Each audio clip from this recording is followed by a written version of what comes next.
Hello friends and welcome back to Darkest Dungeon 2, where we are about to face the boss of the Foetor region. It seems we got set back a little bit just before we decided the way our stagecoach would go, but I'm not interested in changing our plans from last time, so let's go ahead and take the same route here. We have one Oblivion Tear here, and then we are about to get into the lair and hopefully be able to get to the first two encounters of that more or less unscathed, because we have not yet seen that boss yet, and I'm very eager to show the thing, whatever it is. It will probably be something very horrible, what we can do.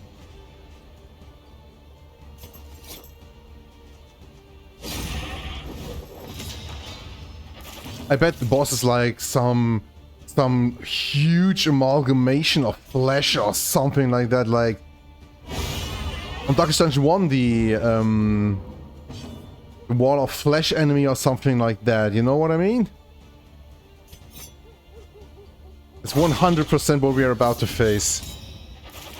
I'm excited indeed to see what's their twist about that's gonna be. Because they can't just recycle the old boss, right? They need to come up with something new. Wow, 13 damage and a bit of stress. That's actually not a weak attack. For you normally think that these guys are more or less just order for the other guys. They seem to be quite okay-ish enemies by themselves. So maybe we get rid of that one first. Okay, it is indeed an ordained enemy, so that has probably got something to do with it dealing that much damage. Only got 12 HP left, so maybe Boudica can kill it. No. I think that was minimum damage, right? And we can't yet heal the Divine Grace. Really crazy to me that you need to be below 33% HP for that. Below 50 would have been absolutely enough. With the 2-round cooldown? Yeah. Let me use Divine Grace when the target is below 50% HP. Or, hell, even remove that. Remove the condition. 2 rounds cooldown is more than enough, I believe. Cooperation is the key.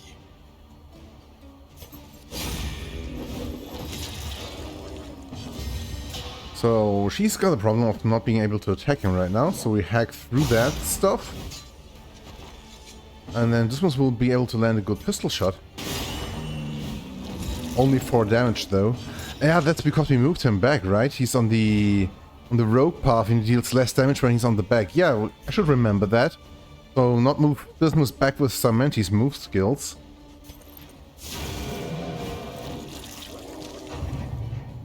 Yeah. This is what we get for it. Another critical hit, of course.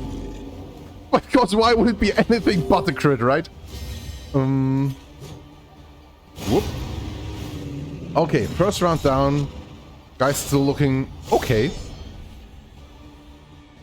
So this one will probably be a lot harder. Okay, yeah. Lord. Analysis is the natural Huge guy. action. Very resistant to blight and movement. But you can debuff him pretty okay-ish. What can we learn upon closer inspection? And a maid.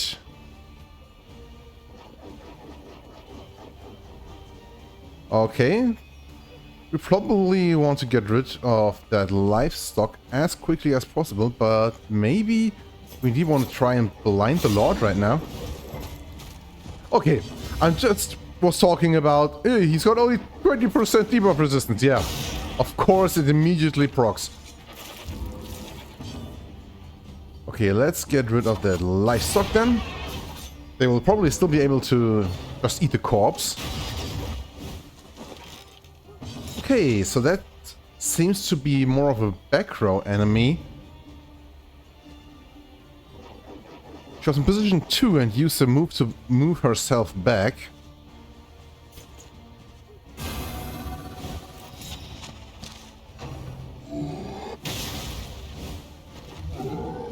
Okay, so that's tough. He knocked him back 2 spots, right? Okay.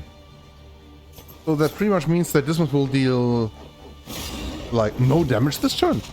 Maybe move him up front a bit and then use duelist advance. Not a lot of damage, but now he's back in a good position. Larval Slop. This looked like a blight attack. Maybe we... Okay, she's got 30 HP.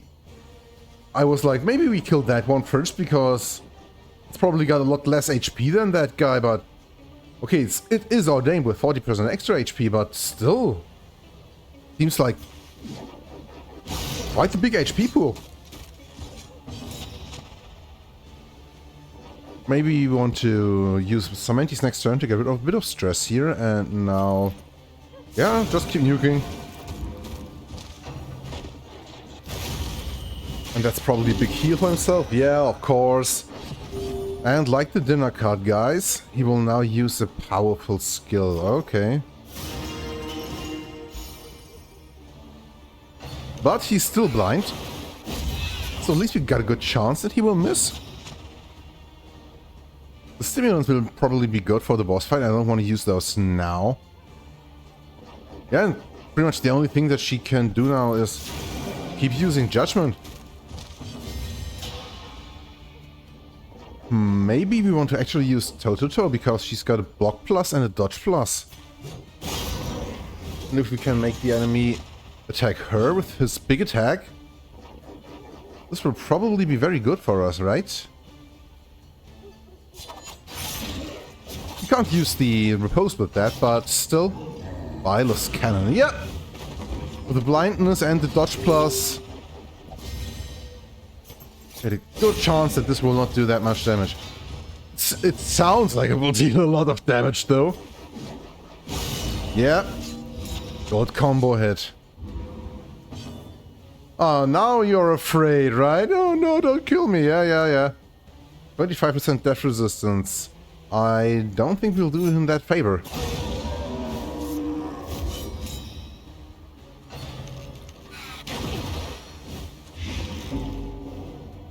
Four blight. That's actually not a small blight, but that's partially because it's ordained, right? Yeah, it's +1. No, it's only +1 duration dealt. So this is always a 4-point blight, but now it's 4 turns long. So let's immediately remove that.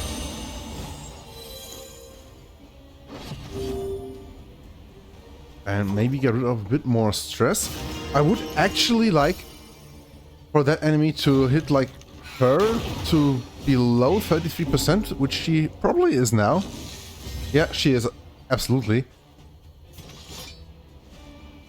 Because this will enable us to actually heal her now. So we get into the boss fight with a bit more HP and a bit better relationship indeed.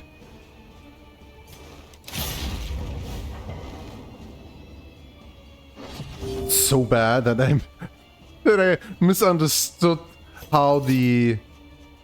Okay, maybe we indeed do that one. How the bleeding resistance piercing of the path that Boudica is on is working. Like, she just critted the enemy, and for that had 20% resistance piercing, right? And the enemy still easily resisted that. Okay, so what could we get here? Nice, Healing Salt would be good, Calming Incense, a lot of stuff that would help us get back on our feet after we defeat the boss. Neutralizing Powders, Cleansing Sensor, Ghastly Gruel. 33% chance for each hero on the round and to heal for 2. Ooh, that's nice. And if you're in rank 1, 50% healing received from skills, and in rank 4, 25% healing given. So we could give that to the Vestal when she's on the back position, or to the Hellion, so she can better get healed when she's in the front. With our moving setup that we have here, 25 inventory slots, lol. Oh my god. Okay, yeah, so it's pretty much a Pity those with big a place at the table. breathing mass of flesh like I predicted. It's the Harvest Child. 120 HP. Very resistant to blight, as all of the Plague Eaters are. But very much what's the word I'm searching right now? Susceptible? Susceptible, right? To bleeding and burning. Only 10% resistance there. What's that? Putrid meat and fetid meat. Do we have to hack through this in order to get to the boss? Or is that something like with the librarian? We actually don't want to get rid of. We'll have to see. I think for now, okay, it has 2 moves per round. And these things also have moves, so they are not just blockers like the book piles on the librarian fight. So maybe we start out with blinding the thing. Or with the thing getting a resist. Oh yeah, that's a really nice designed boss. Ugh. Okay, so she can't attack her with the weak attack, so maybe we use the Iron Swan. I think it's nice, 15 crit. It's probably best idea to focus on the boss, because I'm relatively sure that when the boss dies, the other things will not stay around. Yeah, let's start off with a Duelist Advance. And then Consecration of Fortitude. Probably a good idea. And maybe also use the Stimulants.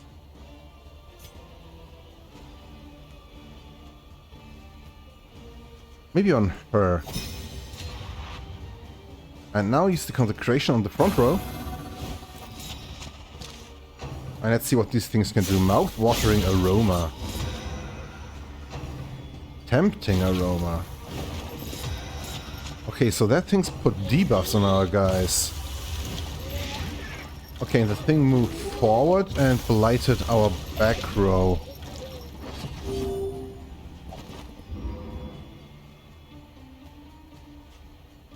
Okay, Harvest Hunger. The hunger overwhelms all reason. So that's the debuff that we got from the things. And they also applied the blindness to her. And this is probably what caused her to move up to the front and now use Feed the Hunger. Feed the Hunger can only be used from the front position though. So if I were to guess, probably Junia will move up as well during her turn. But she will not have to use this skill. What does that do? Damage 3 to 6, self, minus 15% max HP for the whole battle. But it reduces stress. Okay. We have to use it on these fetid meat and putrid meat things. Okay, so probably as soon as the things are killed, something bad will happen, right? If the boss forces us to attack them. Okay, one thing is absolutely we are gonna lose max HP, so heals will be less effective. And all of these blight attacks will be a lot more problematic over time. Okay, hopefully... And she will miss her turn, right? Wow, that's pretty bad. Probably you want to have a lot more debuff resistance for this fight than we have, right? I don't actually know if I want to go for that one. Because I think the... Let me take a look. Let us take a closer The look fetid at meat things. uses Tempting Aroma on the back Closer as it rows. is. And the Putrid meat uses the Mouth-watering Aroma on the front rows. That's the only moves they have. This one does Vulnerable and the other one does Blindness. Observe Okay. the subject carefully, and you will discover its weaknesses. So, if you have to move up to the front, the Mouth-watering Aroma is a lot more devastating for your front row guys in terms of losing max HP. Because if you have abilities to move your guys back, the fetid meat moving your guys to the front from time to time will not be that problematic. Because now Samantha can just move forward to attack and move her back by that, and she will not be in danger of getting to the front row, right? Okay, let's for now just use that. Debuff. And she lost her turn, right? Okay, so we probably want to get rid of at least some blight here, probably on himself, because he's got a bit lower HP as well. Let's do that and then use Razor's Wit. With a critical, okay. Yep. Got a bit lucky regarding that stuff, but I'm okay with that. Both of them got the Harvest Hunger debuff again. Now all of them have it. Oh my god. Okay, she moved to the front, and she can still use her abilities, but she did not lose the debuff, right? I don't think we need to get rid of that blight, so maybe we just go for a bit of damage. Maybe we also wait one more turn for her to be also able to deal the extra damage through the burning, because the thing doesn't have any resistance. Maybe it's better to just use the stimulants on Dismas now for some extra damage. Maybe we... Okay, if he moves forward, we can point blank shot. A point blank shot with the strength token would be great, but he will lose his turn, right? I still think we use administrations just for avoid a bit of damage, and next turn we can make up for the damage we did not deal by dealing some additional burning damage. Wow! When someone eats of these rotting flesh things and the other guys have the Harvest Hunger debuff, this will make their relationships go worse. Wow! So she's already at minus 30% max HP.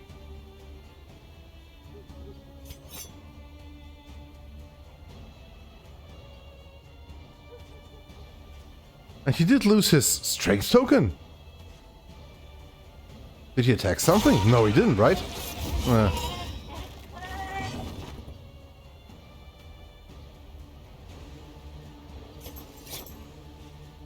Slice Off could be a good source of damage here. Okay, Unia lost her debuff. So maybe he will do so as well after this turn, so we don't need to use Fatal Blade. Maybe we use Slice Off.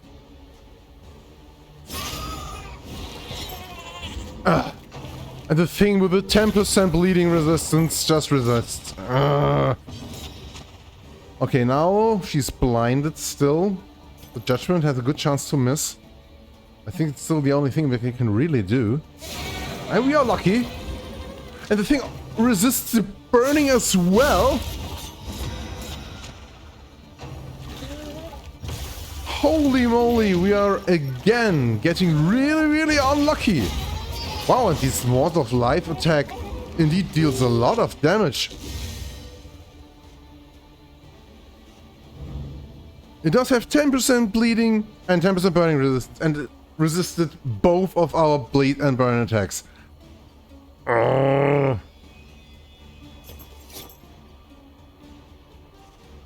it's really stacking some problematic DLTs on our guys.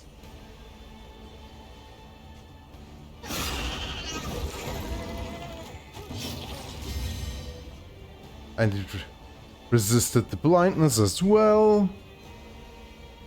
Yeah, we are not in the best of positions.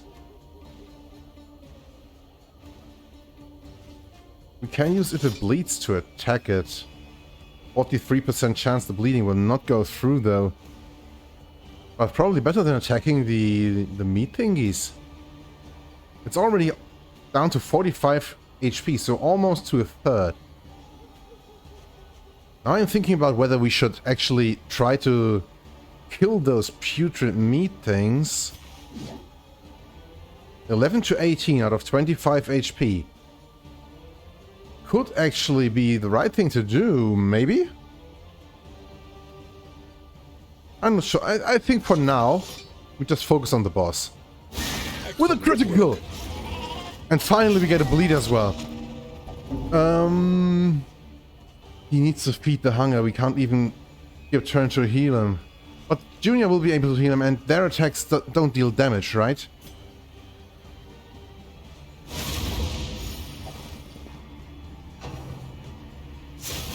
They do deal damage. Oh my god. At least we didn't get a first try death blow this time again. And now Junior moved forward because of the harvest hunger, and because of that she can't heal him. And then the boss has 2 moves which could kill this mess. Oh my god, that's so bad. Oh, please don't kill him.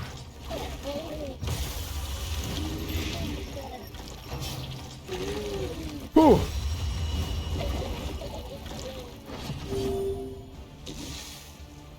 We don't know if Junior or Dismas will take their turn first. We do know that the Putrid will again attack him, and by that make him do another Death Lord test. But there's nothing really we can do about it, right?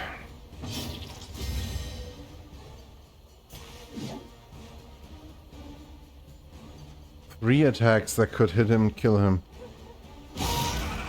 Good wicked hack though.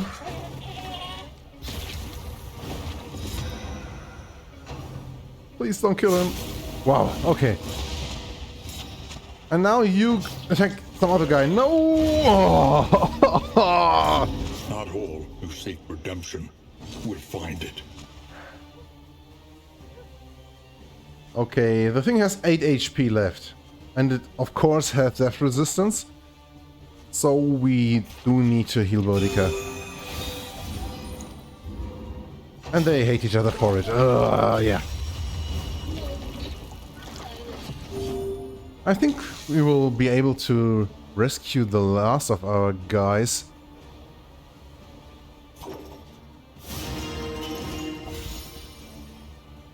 But still, pretty tough fight.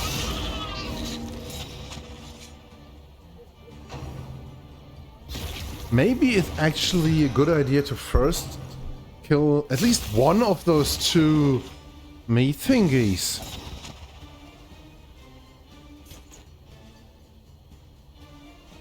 No, don't do that. Move her back so she can actually use it. Okay, it died. Something at least. Ooh. Now we are a bit low on health and a bit high on stress, and we are 1 guy down.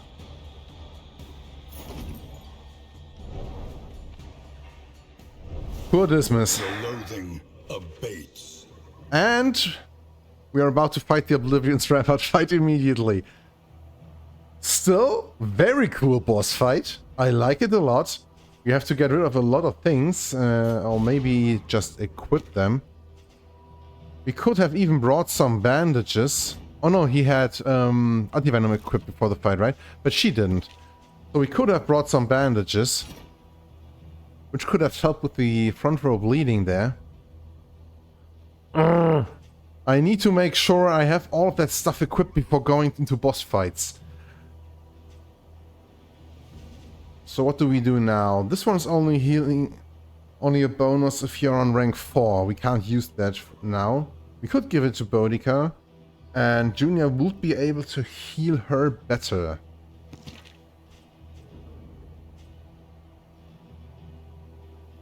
I also just see that the changes to the trinkets that we did at the end of the last episode didn't carry over. We gave those to Dismas last time. And instead gave her... What did we give to her? I'm not entirely sure. Like the bleeding resistance Dark Impulse we gave to her, which would have been nice here now.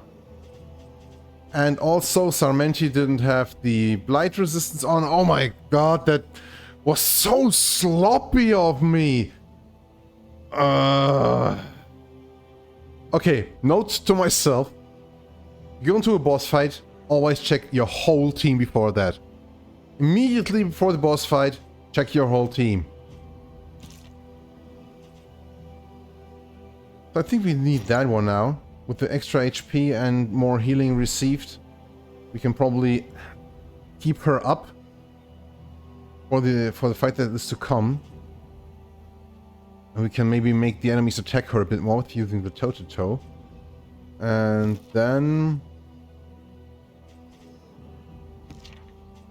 maybe give her the burn resistance in case there is a herald on that fight. And Sarmenti can take the bleeding resistance from the Dark Impulse. If there are any evangelists.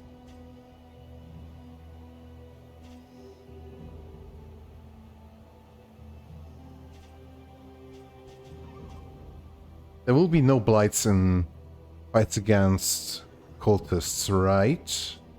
I don't think there will.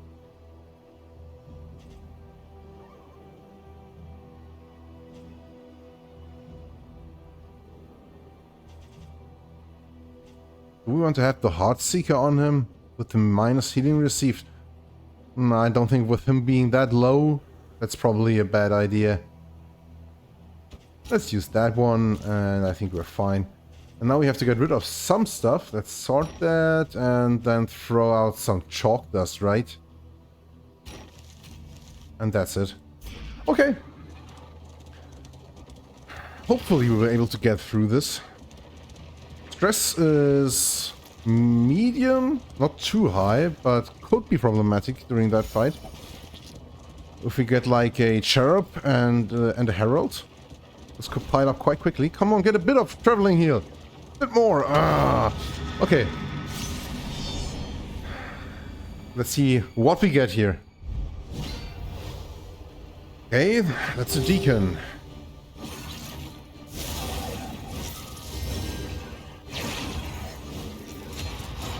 A deacon getting crit tokens. Yeah, I would really like to get rid of this altar first.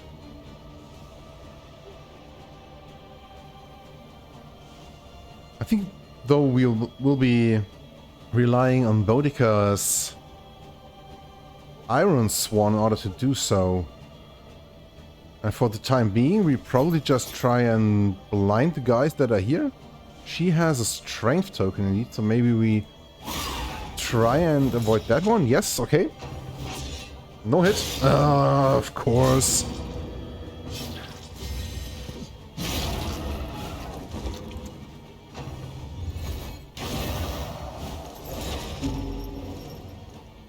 Now we can't move her back because she's immobilized. And she can't use Judgment from the front there. Nah. Okay, time to use some healing sauce.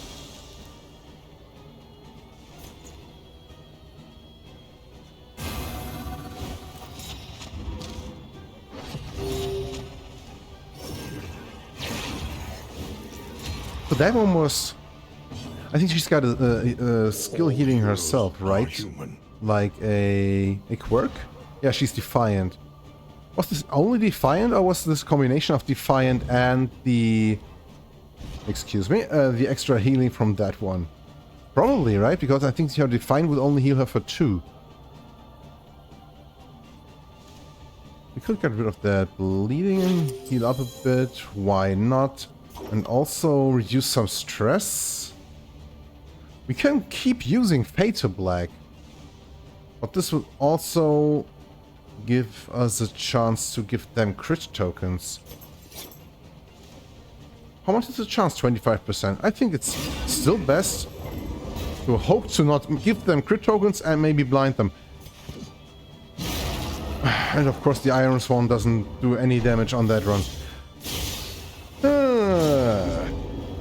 We're pretty much through round 2 and we haven't even killed the altar halfway. I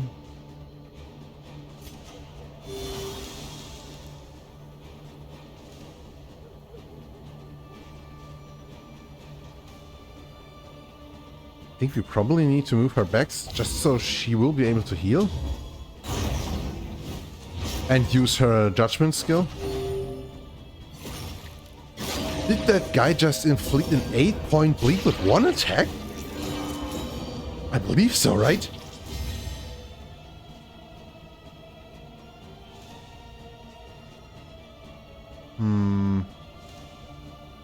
This is not yet useful. I think we need to keep using Iron Swarm. And get rid of that.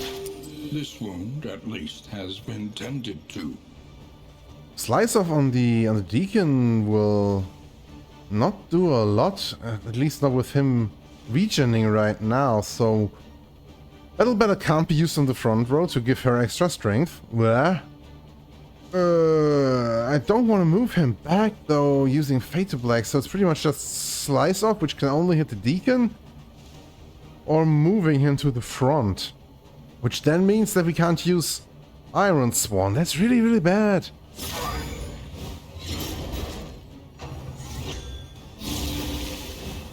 Yeah, and that's that. Yeah? Them using their worship stuff to heal him up. That's even an extra move. She could do that and still attack after that. 24. With a bleed. Please don't get another block token. No, dodge plus. What do we do now? No inspiring tune from the from that position. They indeed even healed his bleeding, right? He should still be bleeding. I think we are in a lot of trouble here.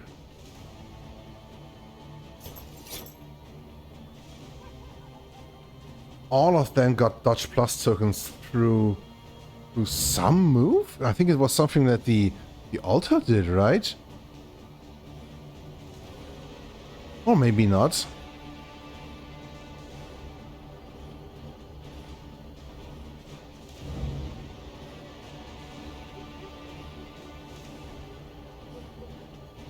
Who did that?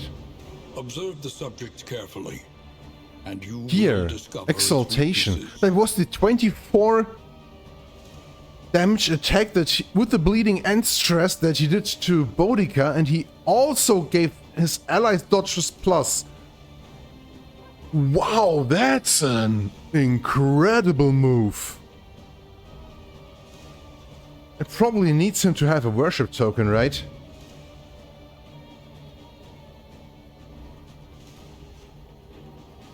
So he's blind.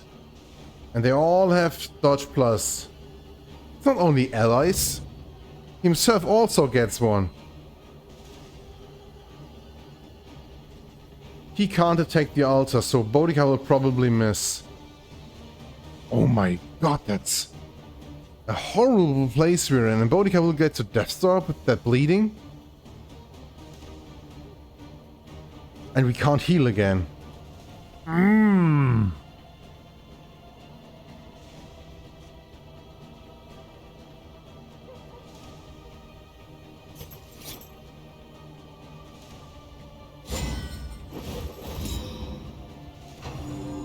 Yeah, of course you're attacking the one guy that's on low HP.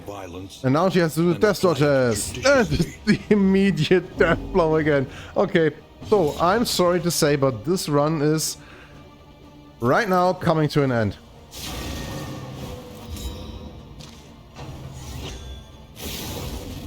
I don't think the two of those guys don't actually have a chance to defeat them. We now have to whack through the enemies. We can't reach the altar.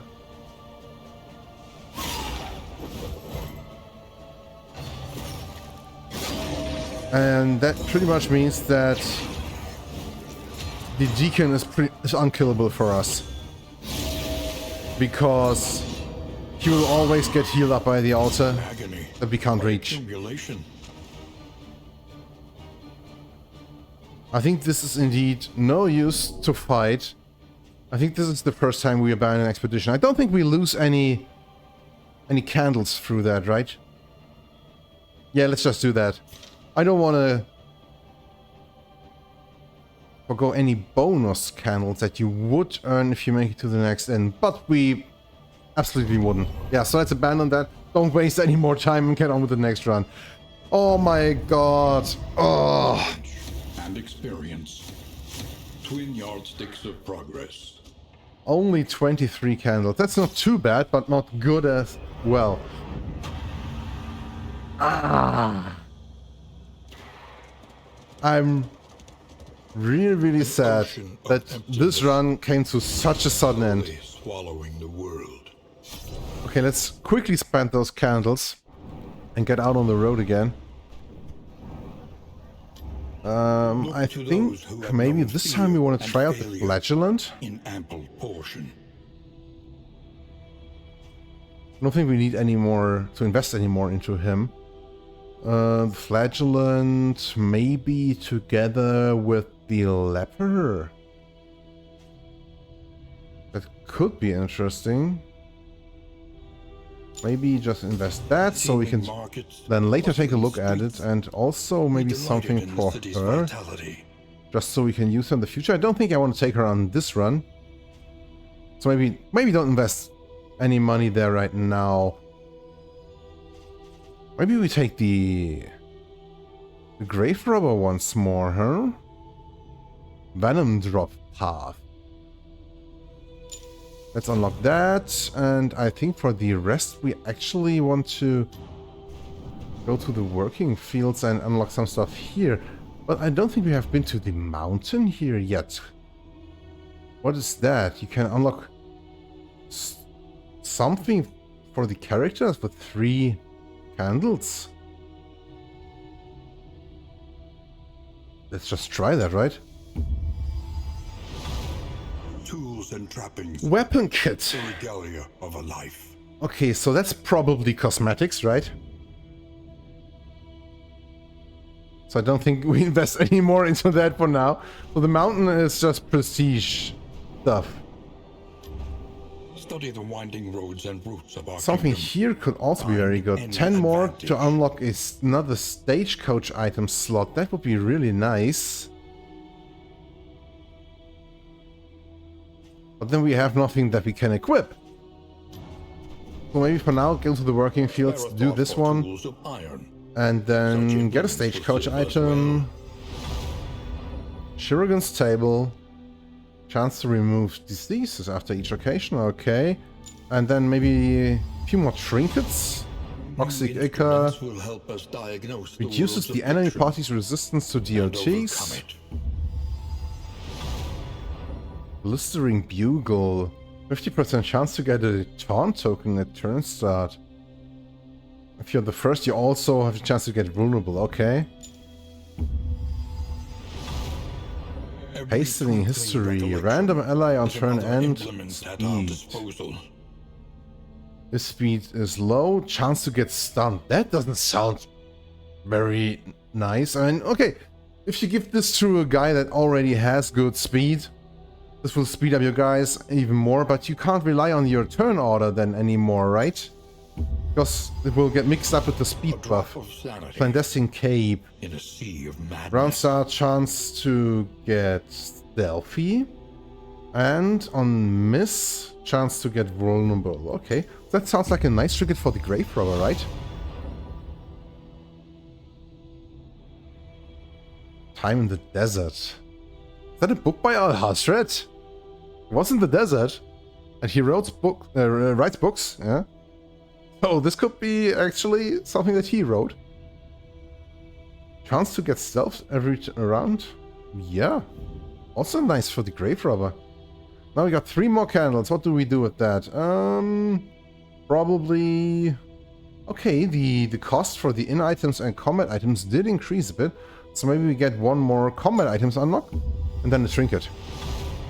Awaken Shred of advancements in decency. the science of survival. Combat item that removes a worship token. Okay, so this is designed to make fights against cultists a bit easier. Okay. Disarming dagger. On hit, 15% chance to make vulnerable. On miss, 20% chance to give them strength. Okay. Not too bad. So, let's embark. sanctuary, And get another run going. as fleeting as a dying star. I'm really sad that we can't seem to make it to the second confession boss. Come on. Your sanctum. This time we need to get this.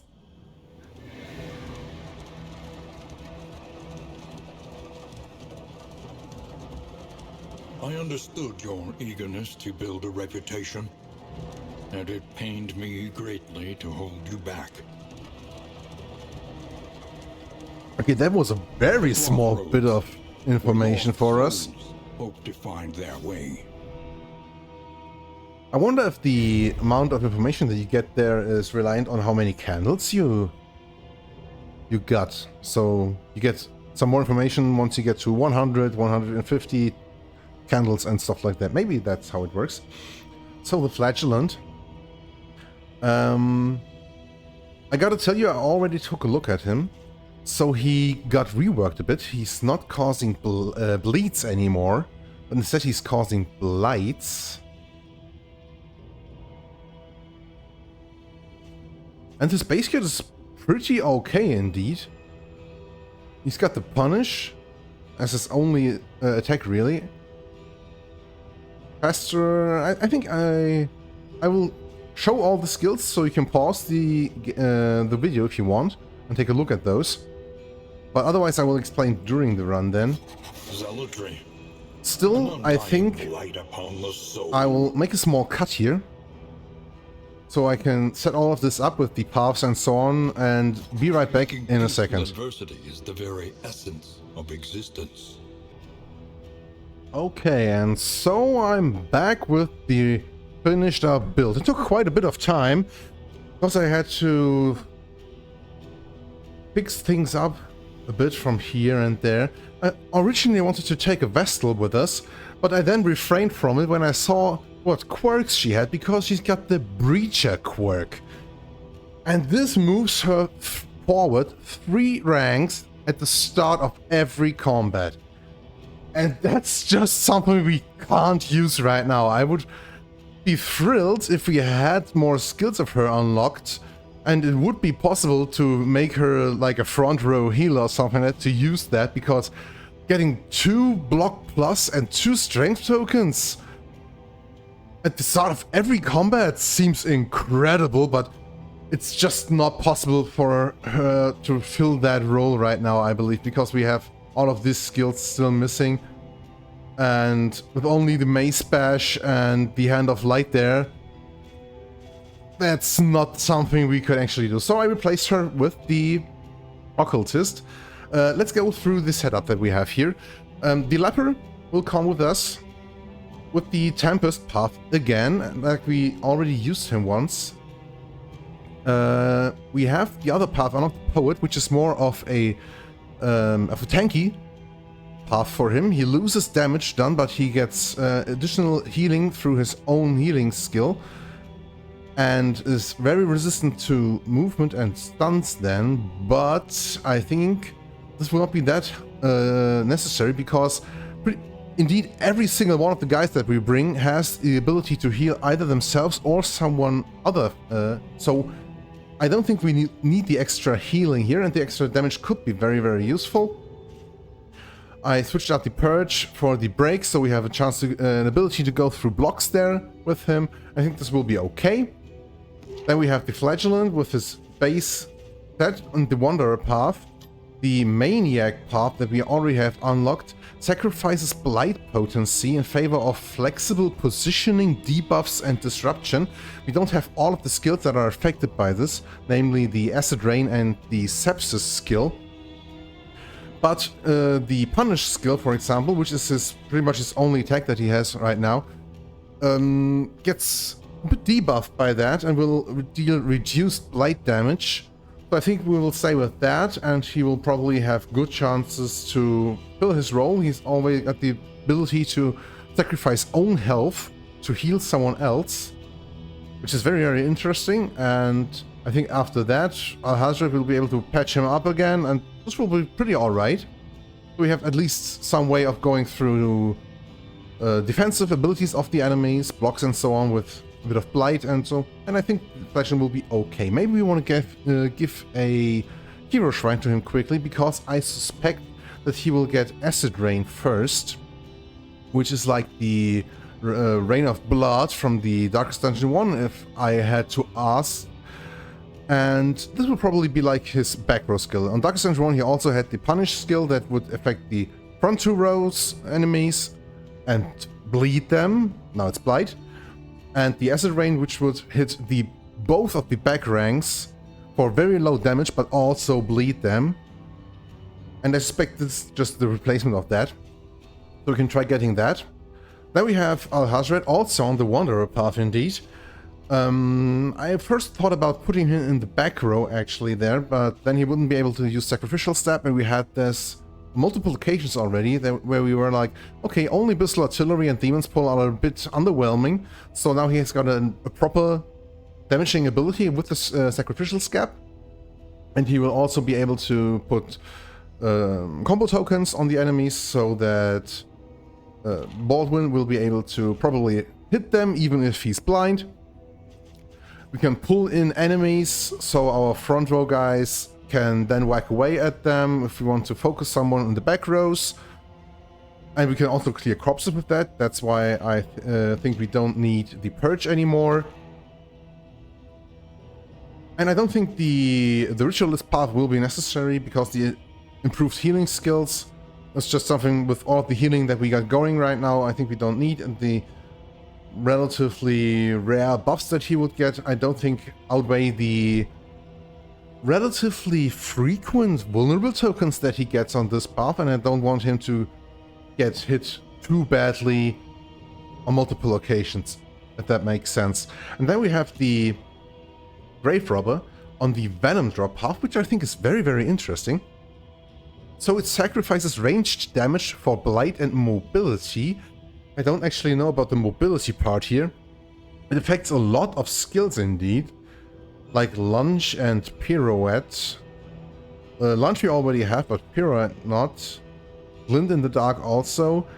But most importantly, it makes it so that her range attacks all deal less damage. So I switch out the Throne Dagger, which is pretty much unchanged, but has reduced damage. I don't like that. The Poison Dart also deals less damage with the same amount of blight, I believe. And that's also not that good, but the Flashing Daggers indeed gets the ability to blight enemies, also with reduced damage, but blighting 2 enemies for 4 points is actually quite strong, I believe. And she, on top of that, has the ability to deal stronger blights when she's stealthed. So we will use Dead of Night and probably upgrade it relatively early, so she can get 2 stealth tokens out of every use of that.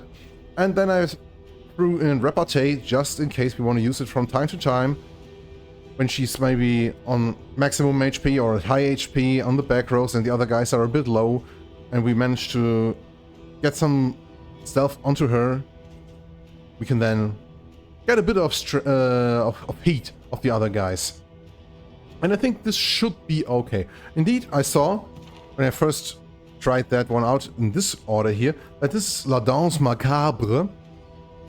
So the developers, again, made it like that you can put specific combinations of guides in your setup, and they will have specific names. If you find something like that, it's always something that's either very, very quirky and stupid, or it's indeed a very functional build that will take you a long way. And I think this will be okay. We probably could switch them out in the positions if we had more skills unlocked, but for now I think Al-Hazred doesn't really have the ability to be that good from the back row. Probably some other skills will be more useful there, so I think this should be okay. And we can start out with that again. The other guys' quirks are not that problematic, or very, very useful for that. The natural swing on the Flagellum is actually quite nice. Needler a bit bad for the relationships that we have. And otherwise, I think we are sitting pretty and this should be okay. So let's get this on the way again, right?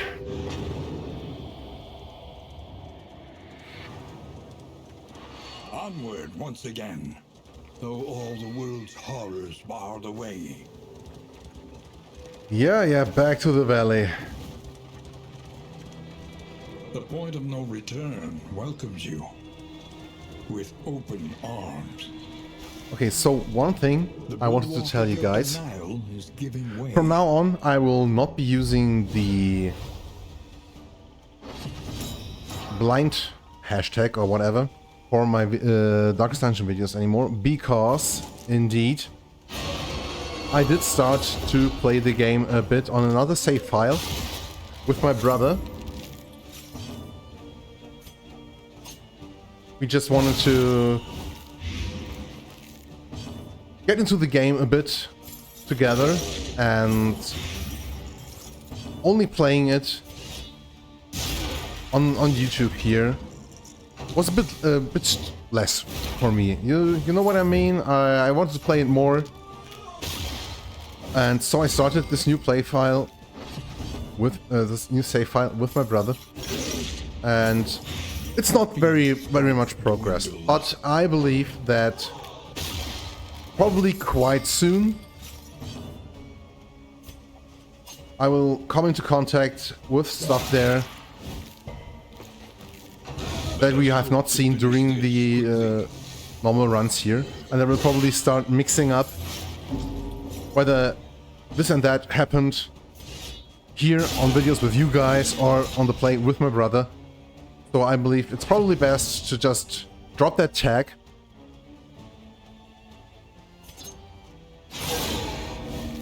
and let you guys know that in the future there will probably be some instances where I'm talking about some stuff that you haven't heard yet of, if this is the only thing that you're watching.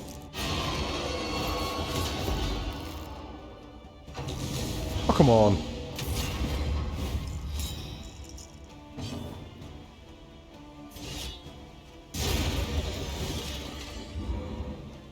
I think there's still a lot more to learn here, and maybe we can't even heal him right now.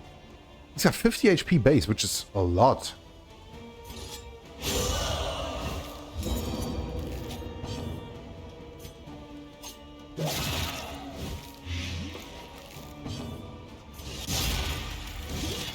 I think this team could run into some problem with their inability to... Well, this will put some stress on someone else, interestingly, and buff them. I think this team could run into some problems can make all the difference. If our front row gets shuffled to the back, or if there's strong enemies at the back that buff the other enemies. Because as you see, we pretty much need to hack through the front rows there. There is so much worse. Especially if the other enemies have and use skills that move them back again. Just pulled that one widow to the front and she immediately moved back again. Yeah. But I think all in all, this team should have a lot of damage output at least. The roaring heart does much for the weary body. Even more, perhaps, okay, for the restless soul. We don't have a lot of stuff to use here. This one will obviously go to the grave robber. Then the root. Which way are we going? Shroud, Tangle. And rot. Is there no Keep the fame at from this 40 madness? plus. And at the reward we get 2 mastery points. And there's also more field hospitals here. I think we go to the Shroud. The shrouded No way we are fighting the Isolated. Leviathan here. and drowning in them. But otherwise this will be very, very interesting, right? And we get the Orphan Wolf Cup again, and take some glimmers of hope, so we have a better chance to keep our light up. Songbook of Touching Dirge is something I definitely want to buy. Okay, the 2 ceremonial drums could actually mean that we have a good way of fighting the Leviathan here. If I'm not mistaken, the 40% movement resistance could be exactly what we need in order to fight him. Let's take a quick look at what the other guys here have as movement resist. Movement resist 30. 20. So they would go to 70 and 60%. Now I would really like to have him on the poet path with the 50% increased move resistance. We could get him to above 100 with that drum thing, so he could never get undertowed or move back with the better moves of the hand, right? So I think we actually don't invest 24 relics to have like a more or less coin toss chance to resist that stuff. No. Let's not do that and keep that for the second area. Yeah. Wealth no longer Something we want to buy here. More healing received from skills, less movement resistance. Shrine map. The shrine map could be very nice, so we don't miss hero shrines. Yeah, let's buy that. I want that. And buy some laudanum, and then we get the stagecoach ready. Shuriken's tail we actually don't need right now, but we don't have anything else. So we might as well. It cannot fight, but and then it can calm. Mastery Trainer, only 2 things. Chop would be a nice idea in order to improve on his damage output. Punish would also be good. I don't think actually that the Flagellant's abilities need upgrades that badly. He's got a pretty okay-ish kit for starters. Maybe we use the sacrificial step more. At least one of her blighting skills needs to be upgraded. Poison Knot or Flashing Daggers. Flashing Daggers would be probably the best idea here. That's a lot of blight. And then just take the chop. Big hits. Big hits! We need those! What else do we have here? I don't think equipping the Shroud of Decency actually is necessary until we get to the cultist fights. So let's use that, and then for the trinkets, put the clandestine cape onto Audrey for some chance to get extra blights. This could also be nice on her, so she could, with the flashing daggers, then blight and weaken enemies. It's not coincidence that this is a disarming dagger, right? It's probably made for her, right? And this one we need to put on someone that's not slow, so maybe we put it on our Hasret. And the blustering bugle. It's actually interesting on him, right? He is very slow with -1 speed. Indeed, so he will not be the first in turn order and get vulnerable tokens, but getting taunt tokens with his ability to heal himself. Yeah, that could be very nice. That could be very nice. So that's that, and let's use the songbook here. That. Good. Okay. Only one bad trigger here. They are unfriendly. We need to fix that. We don't want any negative relationship between them. And the other guys are okay-ish. So we buy one little whiskey flask here. And I don't actually think we need the stale bread. So maybe we buy a bit more whiskey. Or let's not. I think there were more... Yeah, there's more field hospitals on the area we're going to. So we can use our money to get a bit more out of that. And I think that should do it. And we're off to the Shroud.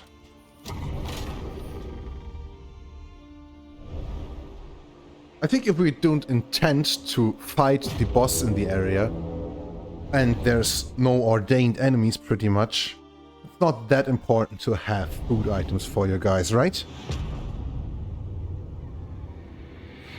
Otherwise I would probably just outright buy all of the bread there. Noxious degradation.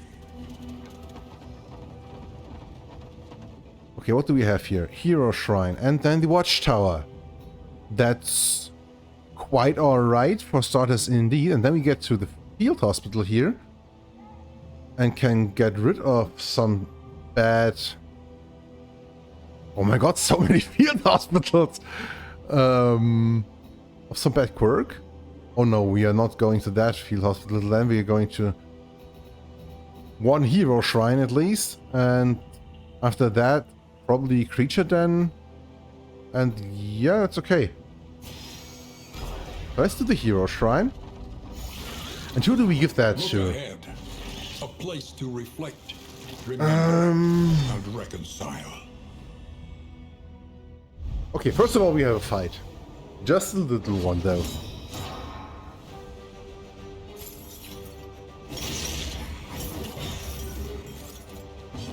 All of those resists. Let's pull that one, so she will at least not put stress onto us.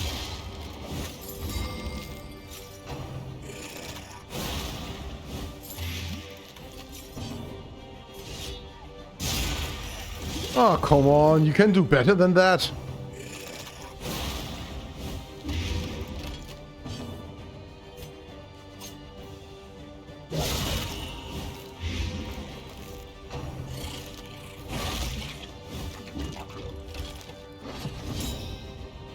Yeah, I think we still want to use the Demon's Pull just so the Widow dies. The other guys I really don't care about. Yeah, but our guys are a bit slow. That's something that you really notice, right?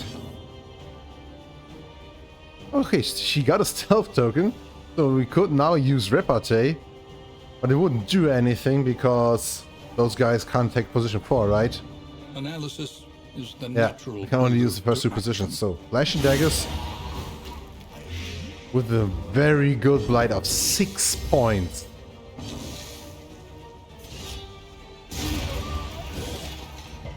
Trivial. Gotta think about that.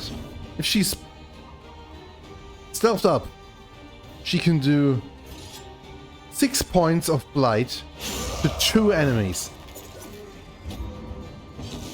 She can't choose which enemies she puts that on, but that's still 12 points of damage per round for 3 rounds. That's 36 damage. Combine that with the initial damage and it's like a 40 damage attack. That's tremendous. And not even with a crit. Better even when she crits. Okay, who do we give that hero shrine to? I don't think Damien needs it. Baldwin could be a good idea. But I actually think we want to get more of his abilities. He's a reliable, semi-reliable healer. And we have taken him a lot, and I like his lore and his skills a lot, so I want to see more of that. Chapter 2. A door in the desert.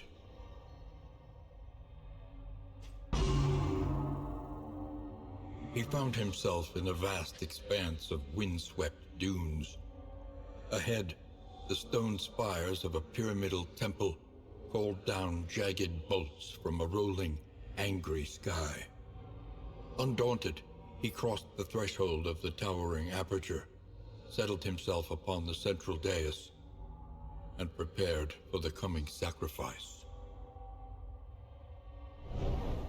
Okay, so this seems to be pretty much a retelling of the story we already know from the comics that we got in Darkest Dungeon 1. So this is Binding Shadows. Seems like it's a melee attack. And it's usable from the same positions as Sacrificial Stab, right? Let's compare those. So, Sacrificial Stab, position 1 to 3, and attacks position 1 to 3. Binding Shadows does the same. 3 to 6 damage, 10% crit. 3 to 6 damage, 15% crit. Okay, so Sacrificial Step has a better chance to crit. He gets a unchecked power token when the target has a combo token.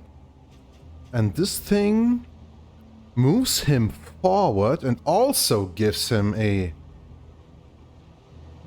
unchecked power token when the target has a combo. So this is just moving forward, and for that not having a bit reduced crit chance. Maybe the upgrade is what differentiates them from each other. 4 to 8 damage, 15% crit. 4 to 8 damage, 20% crit. Still 5% difference. And the Sacrificial Step gives him unchecked power on a killing blow. And this one just has 50% chance for another unchecked power token with no condition. Holy, those skills are very, very similar. This is really just Sacrificial Step with a bit less crit chance, moving you forward and giving one unchecked power token with a 50% chance instead of you having to deal a killing blow. Okay, so nothing we want to use for now because we don't want to move him forward. Maybe his other skills will make moving forward more useful. That would be very interesting.